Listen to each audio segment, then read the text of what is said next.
Santo do dia, 7 de dezembro de 85. Santa Bibiana, rogai por nós.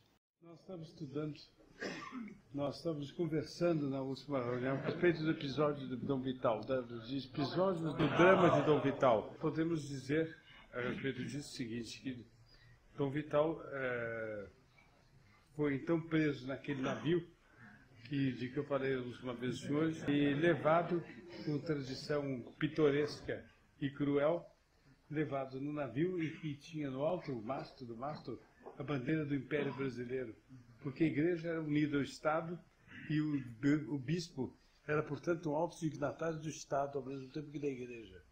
E porque nos navios em que viajava um alto dignatário do Estado, tremulava uma bandeira. Era dessas coisas simbólicas de antigamente, de respeito à autoridade. Vocês imaginem que, por exemplo, em todo avião em que viajasse um alto dignatário do Estado ou da Igreja, houvesse um sinal do lado de fora, bonito. Seria interessante a gente estar no aeroporto, por exemplo, no aeroporto internacional, e ver descer os aviões, alguns com uma flâmula nova, indicando que ali vinha a personalidade. E com o costume de que se conserva ainda farrapos hoje, quando desce uma personalidade importante do avião, estende o famoso tapete vermelho, que vai desde o avião até a entrada do pavilhão do aeroporto, e tem guardas para prestar continência. Cerca a vida de uma das suas formas de beleza mais agradáveis e que está quase completamente desaparecida, é a pompa. O espírito igualitário tem que odiar a pompa. É uma prova mais de que ela é boa. Bem, mas ao mesmo tempo o dignatário que viajava lá, viajava preso. De maneira que o navio, encostando nos vários portos do Brasil em que encostava, por causa da extensão do nosso território, a necessidade de abastecer de água, de víveres, etc., ficava um guarda a bordo, dois ou três, para impedir que o prisioneiro descesse. Ele era livre de andar de um lado para o outro a bordo, mas não podia descer porque era prisioneiro. Se ele descesse, era agarrado e levado para a prisão, ou impedido de desembarcar. Assim chegou Dom Vital ao Rio de Janeiro. Mas uma prova particularmente cruel aguardava Dom Vital. É que o bispo do Rio de Janeiro, naquele tempo, ainda não havia arcebispo. O Brasil não tinha arcebispo, tinha apenas bispos. O bispo do Rio de Janeiro, naquele tempo, era Dom Pedro Maria de Lacerda, um homem mole, amigo de todas as composições e de todos os arranjos, e que arranjava jeito, ele, o único do Império, até mesmo Dom Pedro II, o mais patriarcal dos imperadores, o mais bonachão dos imperadores, ele tinha medo. E ele não se segurava de medo de ver o colega dele, Dom Vital, expor a Igreja Católica aos riscos que ele imaginava que corriam, e a pessoa dele corria também, nessa oposição à maçonaria. Como eu já disse aos senhores, o presidente do Conselho dos Ministros era o Visconde do Rio Branco. E era o pai, ele foi ele mesmo estadista de muito relevo no tempo do Império. E era o pai do famoso Barão do Rio Branco, que é o famoso... Que famoso o quê? Não há um nesse auditório que me diga quem é que fez o Barão do Rio Branco? O que é, meu povo? Ele foi diplomata e fez os tratados de limite do Brasil. O Brasil era um país com, o senhor vê, uma fronteira enorme. E quase todas as fronteiras do Brasil eram indefinidas. Porque não interessava as antigas colônias portuguesas, nem a antiga colônia brasileira, fazerem brigas por causa de limites de terras onde eles não podiam chegar. A linha fronteiriça passava quase toda ela por terras incultas, inabitadas. Então, que interesse havia em discutir limites lá? Mas já naquele tempo, previam um momento, já era de se prever um momento em que essas terras interessariam.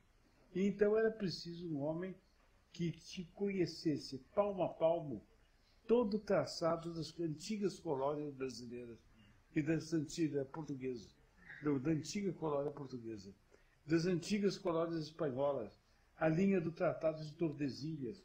Quem fez o Tratado de Tordesilhas mesmo? Espanha e Portugal tinham uma dúvida a respeito do interior do continente. E para evitar uma guerra um com o outro, eles recorreram à arbitragem do Papa Alexandre VI para pedir que traçasse uma linha. E ele traçou uma linha perpendicular a partir de determinados pontos, e essa linha foi aceita pela Espanha e Portugal no famoso Tratado das Tordesilhas. E, naturalmente, foi um dos elementos para determinar os limites entre as colônias, antigas colônias de Portugal e da Espanha, tornadas nações independentes.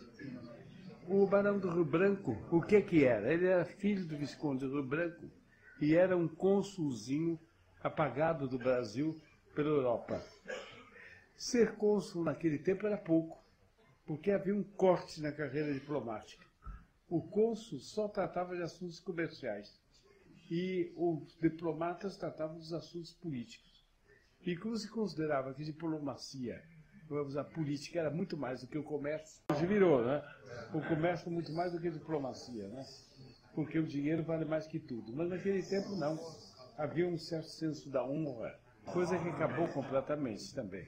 Por onde a política valia mais do que o comércio, então o cônsul nunca podia chegar até diplomata. O diplomata era embaixador.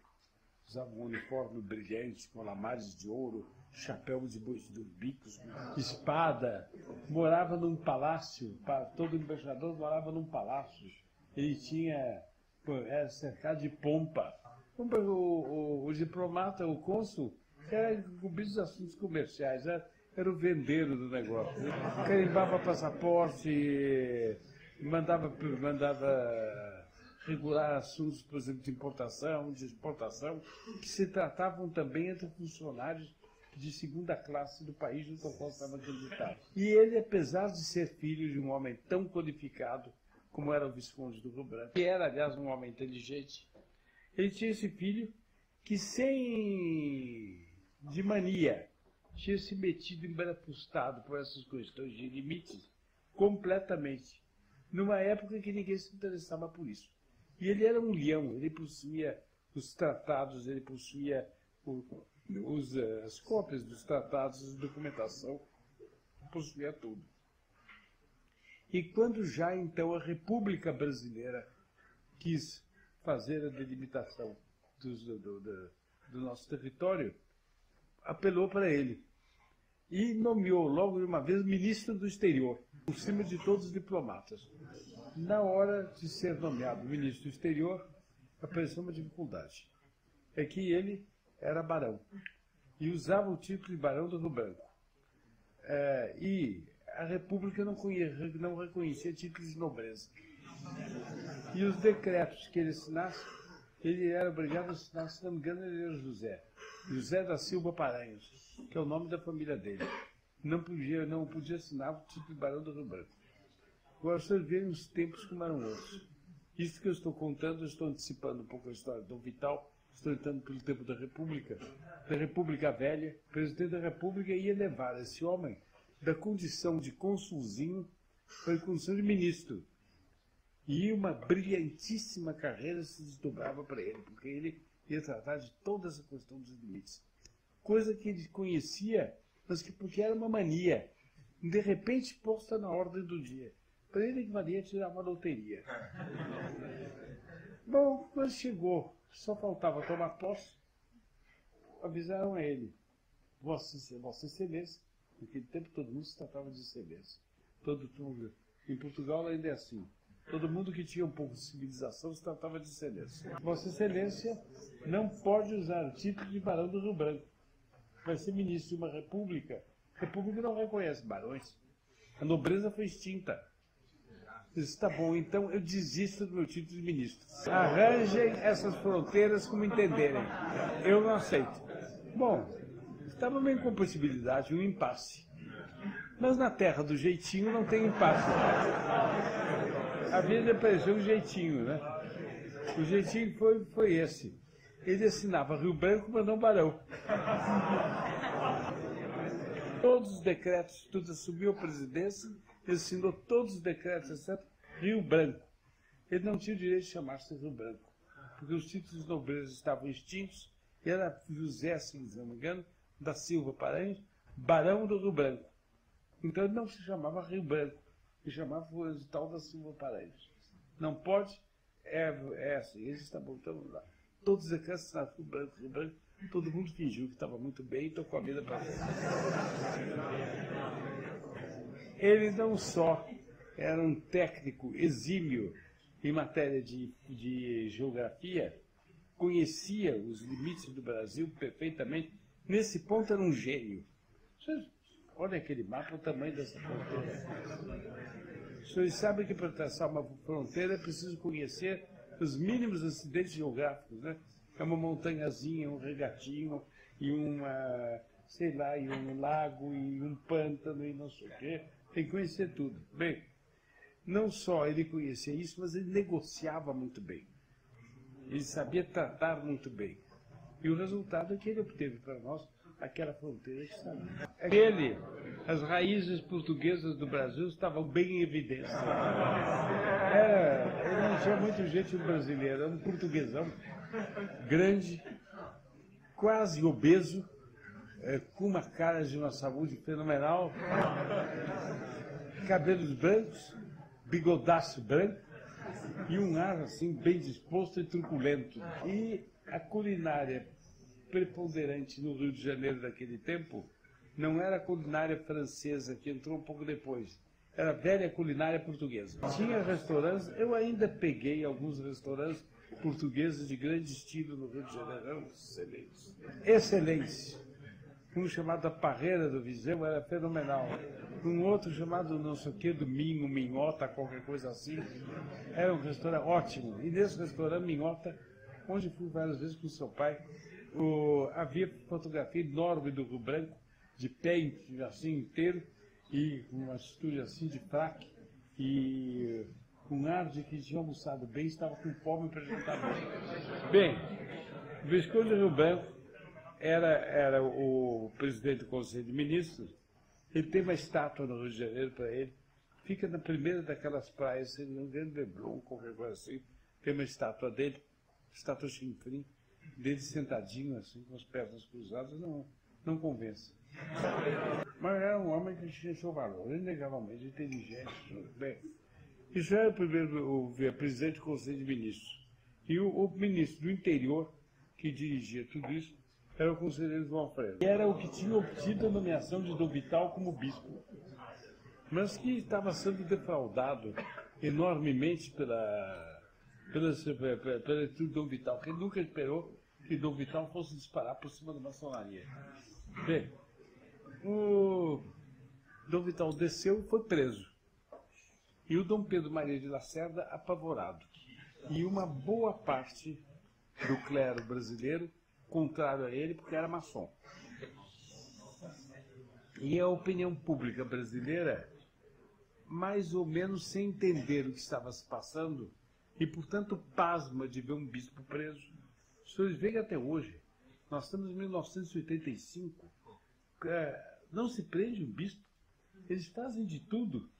O senhor não vai falar que se prenda nenhum, pelo respeito que se tem pela dignidade episcopal. Os senhores imaginem, há mais de 100 anos atrás, prender um bispo, o que seria? É uma coisa que era impensável.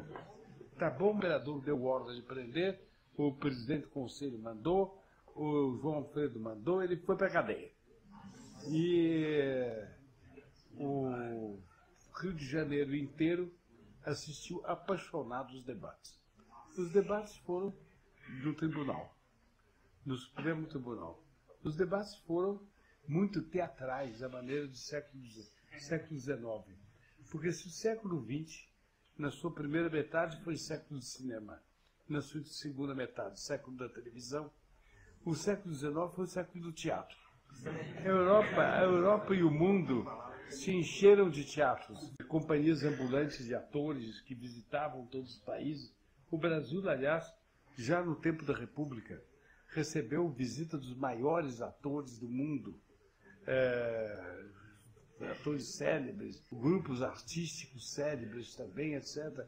Foi o período da República, o período da construção dos grandes grandes teatros e grandes hotéis, etc., dos teatros e dos hotéis tipo Palace, enormes, palácios, verdadeiros palácios, tudo isso se construiu no tempo da República Aristocrática, da República Velha. Bem, e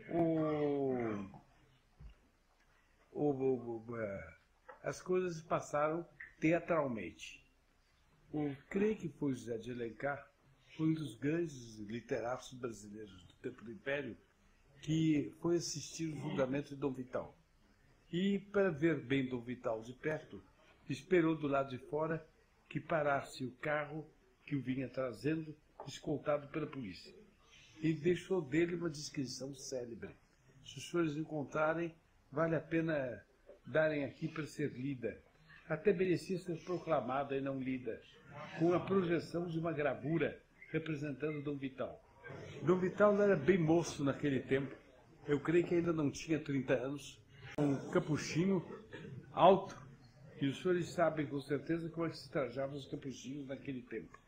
Quer dizer, hoje está tudo, não sei de quê, de tanga. Mas naquele tempo os capuchinhos vestiam o burel de São Francisco.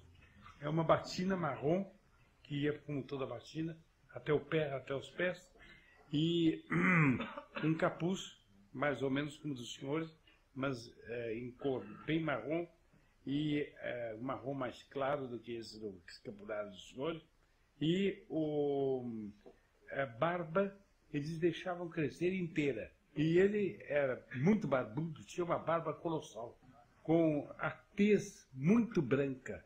Ele era alvíssimo e uns olhos enormes e amendoados, que terminavam assim em ponta.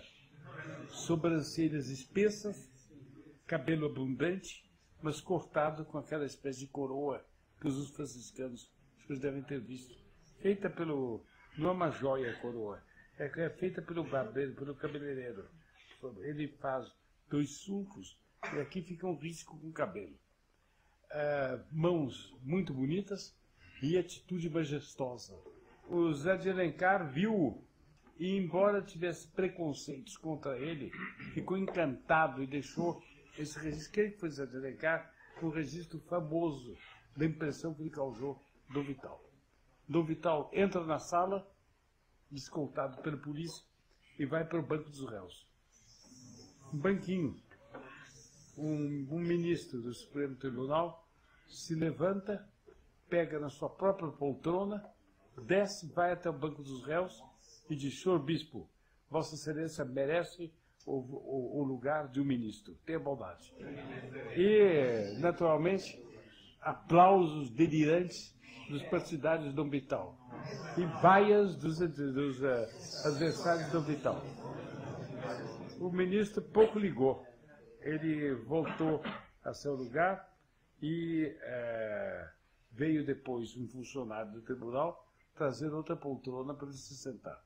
Ele se sentou e o julgamento começou. O julgamento levou várias sessões e o Dom Vital fez uso da palavra e se defendeu. Mas ele se defendeu muito bem, numa linha que os senhores não esperam. Ele não quiseram que ele constituísse advogado.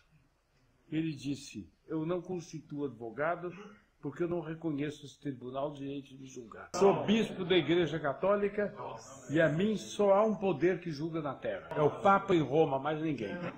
Então o tribunal nomeou 1 ou 2 advogados, não me lembro bem, mas nomeado pelo tribunal, que não tinham confiança de Dom Vital, para começar a defender Dom Vital. E a causa começou a girar em torno disso. O Papa Pio IX tinha, de fato, baixado um breve condenando a maçonaria e recomendando que todos os maçons, todos os sacerdotes, quer dizer, maçons, fossem suspensos de ordens e todos os maçons que existissem nas confrarias religiosas fossem expulsos.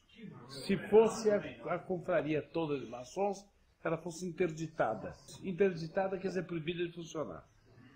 Os bens, às vezes muito grandes, passavam pelo domínio da cúria. Dom Vital tinha ou não tinha o direito de executar esse breve.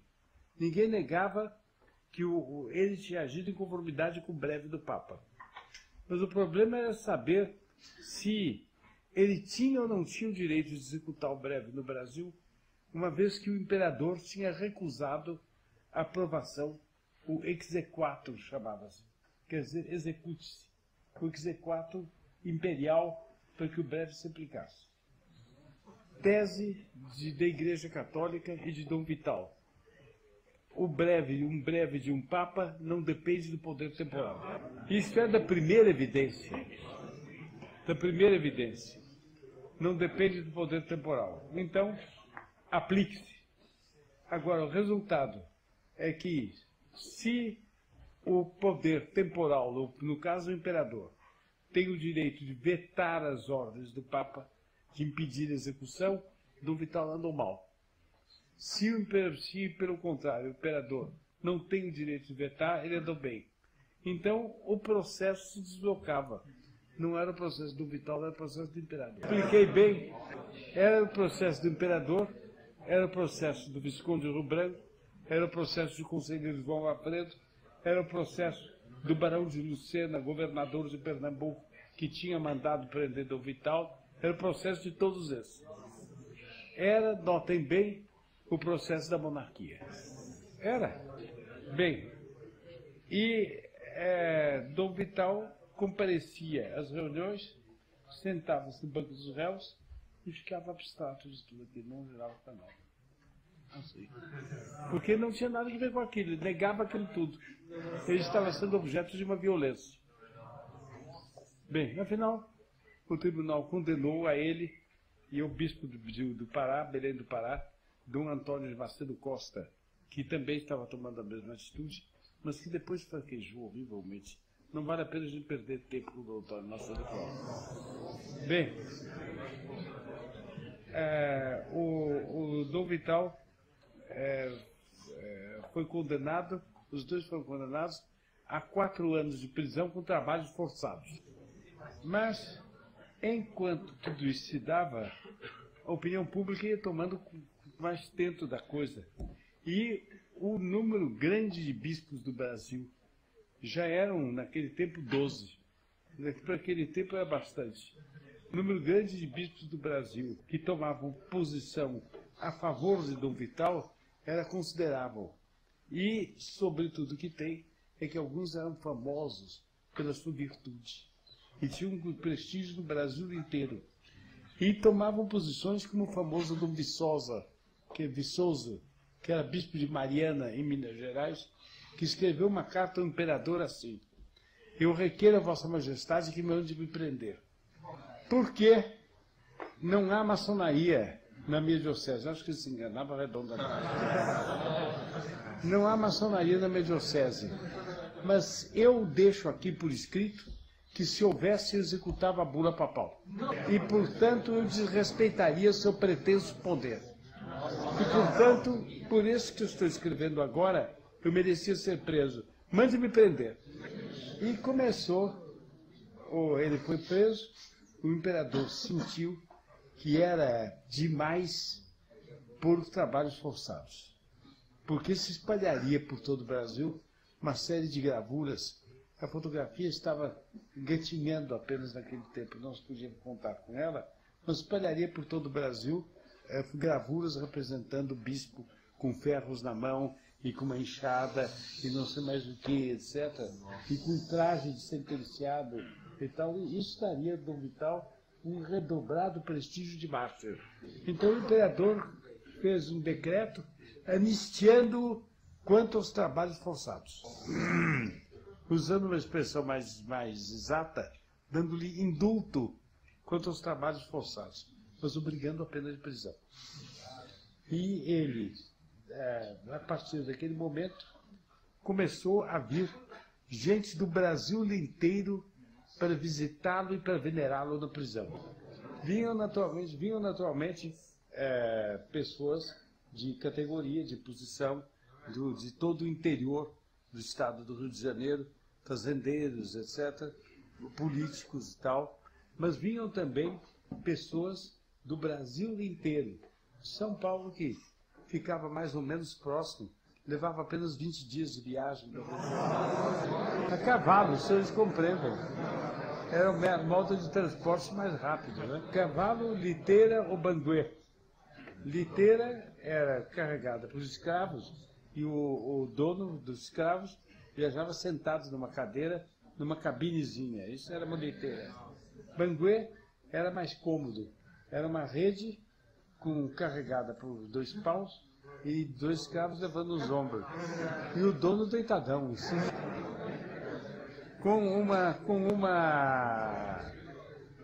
um toldo que eles podiam orientar um pouco de acordo com o sol. E muitas vezes viajava deitado na rede e com uma perna de fora, abanando assim. Mas pousava várias vezes pela estrada, era uma coisa... Ou então, mas representava risco de morte, vinha de navio de Santos para o Rio de Janeiro. E era preciso, se não me engano, uma semana. E mesmo assim era tal o risco de morte que eu vi. Uma vez tive, e não em mãos propriamente, porque estava num quadrinho na parede, o testamento da famosa Marquesa de Santos, que tinha mudado para São Paulo e que era esposa do brigadeiro Rafael Tobias de Guiar, governador de São Paulo. O testamento dela, dispondo de todos os bens, missas pela alma dela, etc. Ela tinha que se fazer perdoar. Bem, porque ela declara que ela ia viajar para o Rio de Janeiro por mar e que, à vista do perigo considerável dessa viagem, ela precisava fazer seu testamento. Assim viu as coisas. Bem, apesar disso, foi gente em penca de São Paulo, de todo o resto do Brasil.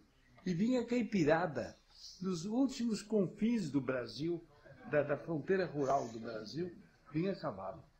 Um dia, um mês ou mais, montado a cavalo, chegava perto no ancoradouro do Rio de Janeiro, tomava barquinhos que eram fretados para levar gente para Ilha das Cobras, só para ver Dom Vital, receber dele uma bênção e depois voltar.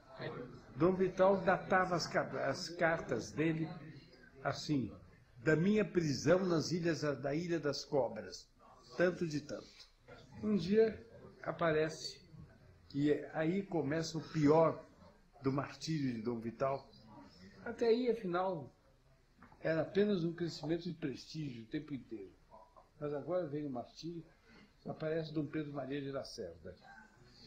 Encosta o barquinho, desce, pede para falar com o Dom Vital, naturalmente recebido, senta-se e diz a ele, não foi Dom Pedro Maria, não me lembro bem, eu acho que foi ele junto com o internúncio. Internúncio, o núncio é o embaixador do Papa junto ao país. O internúncio é o embaixador de segunda classe junto a paizinhos de segunda classe. E o Brasil naquele tempo tinha internúncio.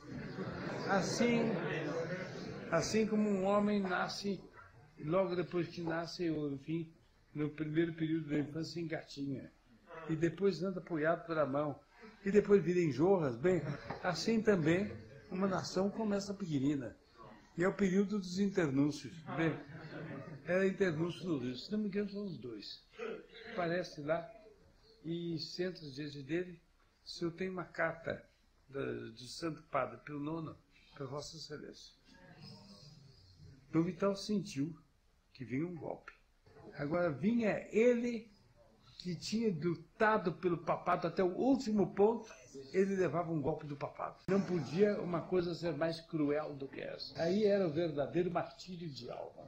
Ele disse, pois não, eu desejo ver. Um dos dois puxa a carta e dá para ele. Ele abre, lê, e é uma carta de Pio IX, mandada por meio do secretário de Estado, Cardeal Antonelli, censurando a atitude dele. Ele leu aquilo, não perguntou nada, não disse nada, dobrou a carta, pôs no bolso e ficou quieto. Os dois que sabiam o que a carta continha, ou um que sabia o que a carta continha, disse, mas como? Você não nos comenta nada sobre a carta? Comento que eu recebi. Bom, mas você não nos dá a carta? Não, o destinatário sou eu. Eu sou o dono dela, ela está no meu bolso. Mas então não há comentário a fazer? Não, a carta é para mim, não é para você. Mas nisso a maçonaria começou a espalhar que a carta existia. Como é que a maçonaria sabia da carta? A coisa se explica, e eu explicarei daqui a pouco, porque vejo que os senhores tomam gosto nesses episódios. A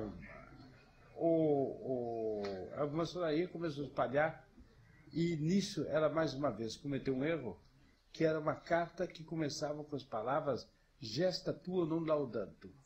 As tuas atitudes não são louváveis. No latim, o Santo Padre era Pio IX naquele tempo, um papa ultra contra-revolucionário e cuja heroicidade de virtudes foi reconhecida há coisa de uns 3 ou 4 meses agora pelo Vaticano, a caminho do processo de canonização. E eu acho bem provável que Pio IX seja canonizado. Venero a memória de Pio IX. Tenho até uma medalha dada pelo promotor da causa de canonização de Pio IX no Vaticano, um monsenhor vaticano, que é cunhada, mas muito, se eu me tivesse lembrado, eu traria aqui para os senhores verem. Uma medalha maravilhosamente bem cunhada, como arte de fazer medalhas, feita na Itália, tem artistas magníficos, ela é um primor, mas feita de material francamente ordinário, chumbo. E o que tem dela de melhor é o chumbo. Porque quando começou o processo de canonização de Pio IX, mandaram abrir o caixão para ver o estado do cadáver. Era uma das coisas que se exige. E todo chumbo que prendia o soldado o caixão teve que ser derretido e escorreu. E o postulador da causa, que é o que promove a causa, recolheu esse chumbo e mandou cunhar esse chumbo em medalhas. E distribuía essas medalhas aos amigos, um deles era eu. Qual era a história disso, qual é o erro que cometeu a maçonaria nessa? O Vaticano nunca escreveu uma carta a Dom Vital, começando por gesta tua non laudantur. De maneira que quando a maçonaria começou a publicar que tinha essa carta, gesta tua non laudantur, Dom Vital, sem pecar de mentira, sustentou que a carta não existia. E de fato a carta não existia. A carta gesta tua non laudantur não existia. E parece que Nossa Senhora correu um véu sobre isso, e a maçonaria não se lembrou de dizer, gesta tua não existia, mas tem outra, pergunta outra coisa. Com outro título não existe? Começando por outras palavras não existe? E, não perguntaram, não existe. E ele não disse a ninguém, formou o propósito. Ele não respondeu a Pio IX, ao que parece. Quando ele saísse da cadeia, ele iria a Roma se entender com Pio IX. Eu acho que tudo isso é de um homem de caráter. É um homem que eu acho que ele mesmo merece largamente canonização. Bem, nisso, o imperador viaja para a Europa e fica a princesa Isabel como regente do império. Ela era a primogênita dele. Ele não teve filhos homens. Se ele morresse, a imperatriz seria ela. Ela ficava na regência do império, naturalmente, como herdeira do trono. E ela era muitíssimo católica, mas muitíssimo católica.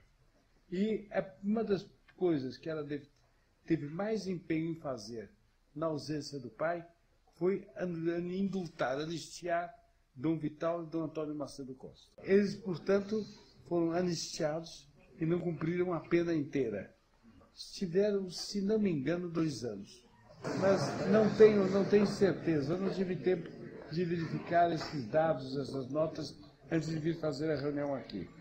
Mas, se não me engano, foram só 2 anos, ou menos até que 2 anos. Porque a princesa, naquele tempo, a imperatriz provisória é ela. E ela aproveitou e soltou. Os dois foram para o Rio e, naturalmente, se encontraram. E que eles não estavam presos juntos. Naturalmente, se encontraram e o Dom Macedo Costa pôs o problema. Vamos agradecer a princesa imperial no indulto? Diz o Dom Vital, não. Não é favor, é ato de justiça. Um ato de justiça não se agradece. Quando um juiz dá uma sentença a favor de uma parte, não se vai agradecer o juiz, porque ele é pago para fazer justiça. Ela também, ela é princesa imperial regente para fazer justiça. Fez justiça, não é favor. Eu não vou agradecer. Parece que entrou a ordem do internúncio. É preciso ir. Então, por obediência ao poder papal, ele foi. Alguém da corte imperial assistiu à audiência. A princesa, muito amável, devota, e recebeu do melhor modo possível. O Dom Vital, Dom Macedo Costa, presenteiro, amável, agradeceu, etc. O Dom Vital, cortês, respeitando-a, mas com um ar distante, ausente e sério. Terminou a justiça, ele foi para Recife. Em Recife, a absolvição dele tinha causado uma festa geral. Ele foi recebido apoteoticamente pelo povo e foi para o Palácio da Soledade. Lindo título para um palácio do bispo. A Soledade é a soledade de Nossa Senhora. E se chama Soledade de Nossa Senhora o estado em que ela ficou só quando morreu Nosso Senhor, entre a morte e a ressurreição. Isso se chamava Soledade. Né? Então, o Palácio da Soledade. Eu acho um nome imponente, lindíssimo. O vigário-geral da diocese tinha mandado pintar todo o palácio, por fora, por dentro. Ele foi recebido com festas e ficou algum tempo lá. Mas depois de ter passado algum tempo lá, ele declarou que ele ia a Roma para dar satisfações a Pio IX. Ele queria conversar sobre a carta, levava a carta consigo. Ele, de fato, partiu para Roma e apresentou-se. E foi recebido por Pio IX com frieza. E Pio IX comunicou a ele que ele ia ser processado. E que iam estudar se ele tinha ou não tinha razão. Como é que se pode compreender que um papa heróico como Pio IX duvidasse da razão que tinha um bispo heróico como Dom Vital? Na vida dos santos, poucas coisas são dolorosas como um santo que se choca com outro santo. É natural. Poucas coisas são dolorosas como isso. Em geral, os santos se sentem um ao outro.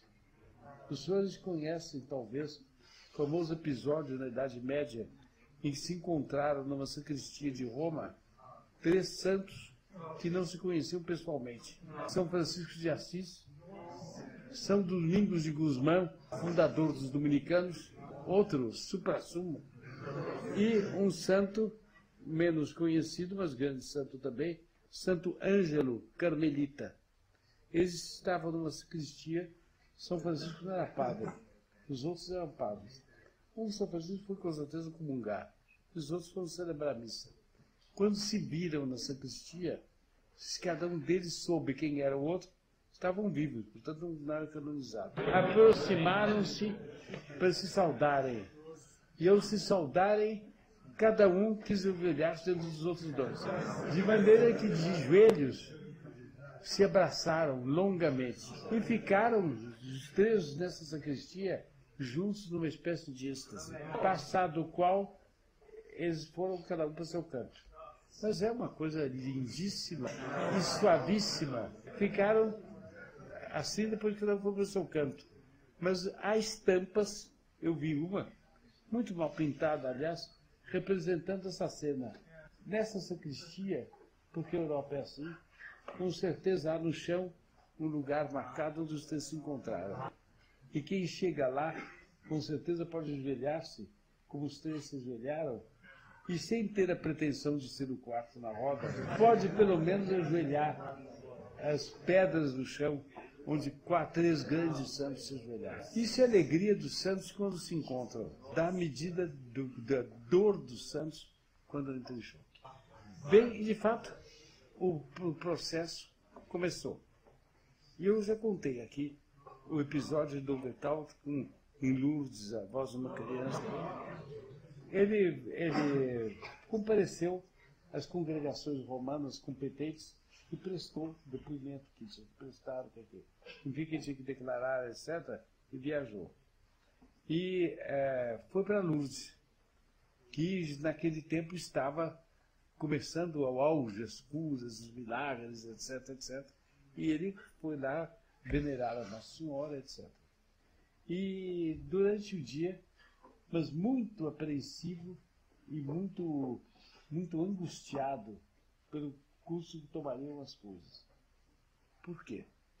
Porque havia a grande potência econômica do tempo, ainda não eram os Estados Unidos, era a Inglaterra.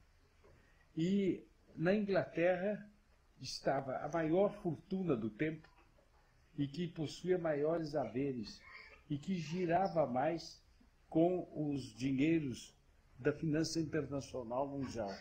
Era a famosa casa de Rothschild, casa de judeus da Alemanha, que tinha se difundido ramos por quase toda a Europa e que tinha, sobretudo, eles tinham começado na Alemanha, se não me engano, em Frankfurt, eu não me lembro bem, numa cidade alemã das grandes. Passaram para Viena e depois passaram para toda a Europa. E tinha um ramo inglês dos Rothschild, que era o mais poderoso deles. E a finança internacional girava em torno da Inglaterra, que era a nação mais rica do mundo naquele tempo. E o Brasil devia dinheiro, não só alguma coisa ao erário inglês, do Reino da Inglaterra, do Reino Unido, da Inglaterra, Escócia e Irlanda, mas sobretudo devia os Rothschild. E o grande problema exterior para o Brasil era a questão da dívida. E o embaixador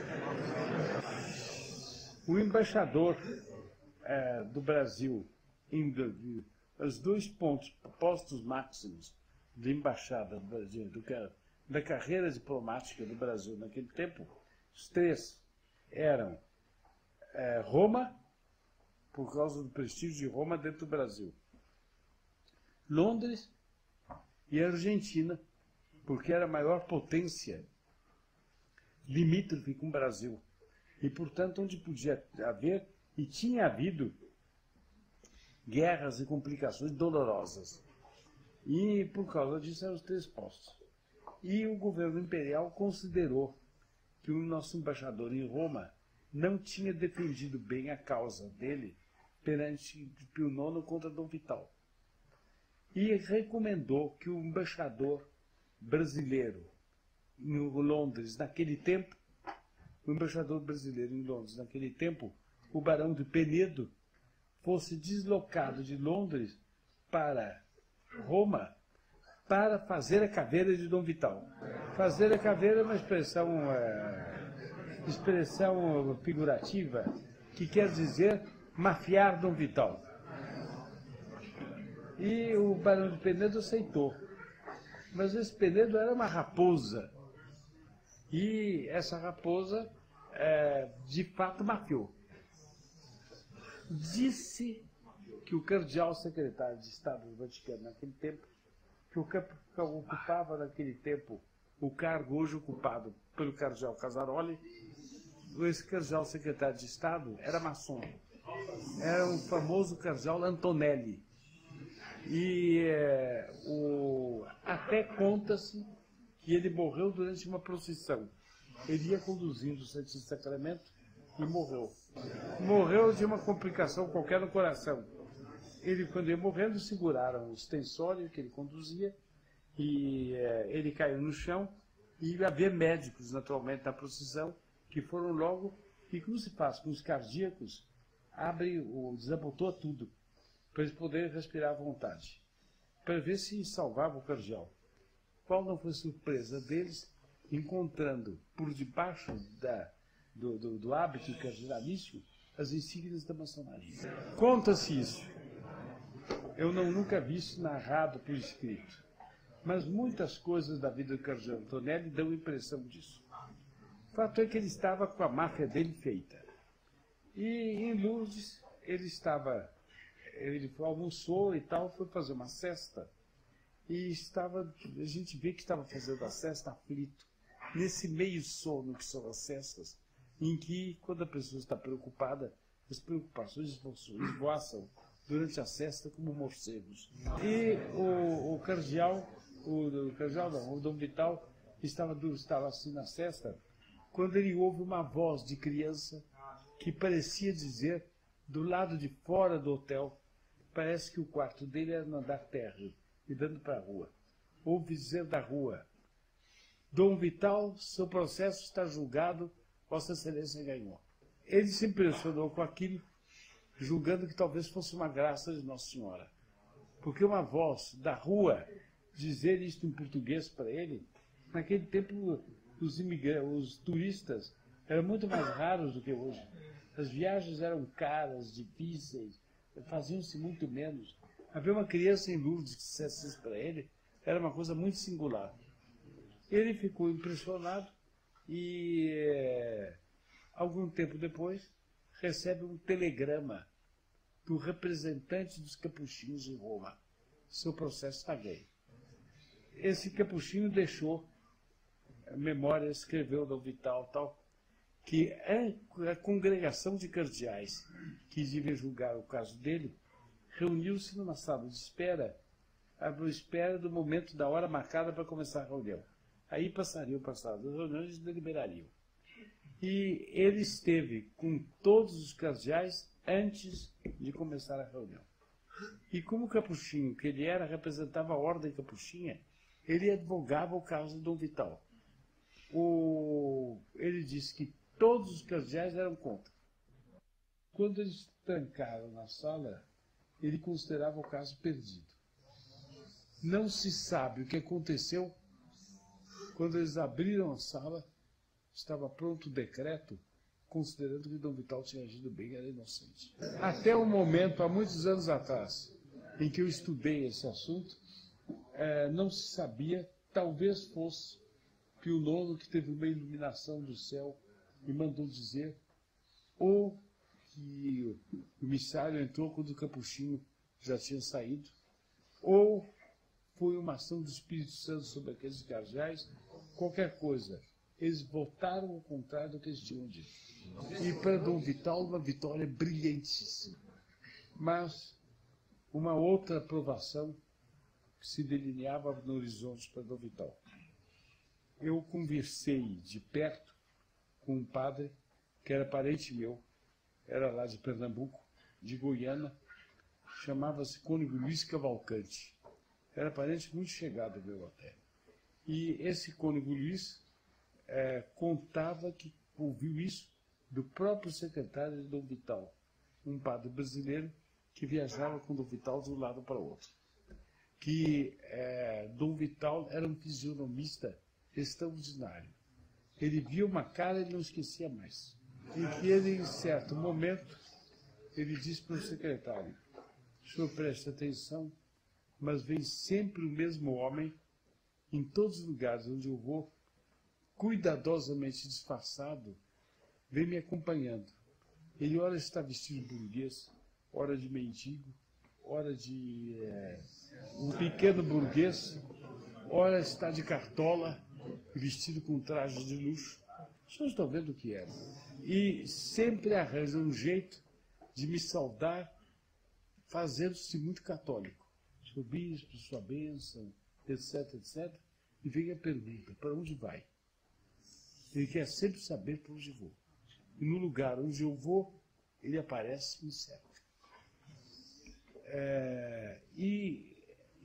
Quando o fato se dava, o Dom Vital, o homem indo embora, dizia para o secretário: o senhor reconhece? O secretário dizia que às vezes o homem estava tão bem disfarçado que ele por si não reconheceria. Dom Vital dizendo que era, ele percebia. Outras vezes ele reconhecia também. Dom Vital tratava sempre com muita polidez e dizia um dia: bem, Dom Vital adoece de repente. E começa a cuspir sangue. E junto com o sangue, pedaços de matéria orgânica preta, que pareciam pulmões, pedaços de pulmão. Naturalmente, muito mal-estar, muita doença, etc. Chamaram os maiores médicos da França.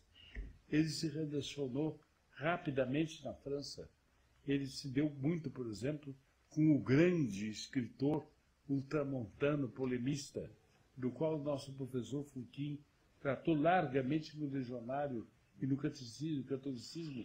Louis Veuillot era um contra-revolucionário de muito boa estirpe, de muita boa cepa, quero dizer.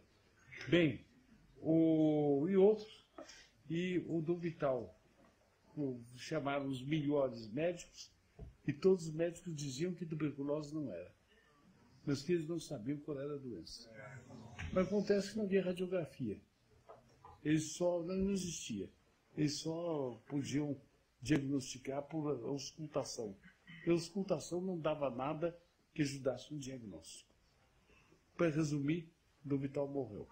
Do que morreu Dom Vital? É uma pergunta. Dom Vital, houve naquela época, em Portugal, a morte de vários membros da família real portuguesa que atrapalhavam uma certa sucessão ao trono e ninguém sabia do que é que morriam.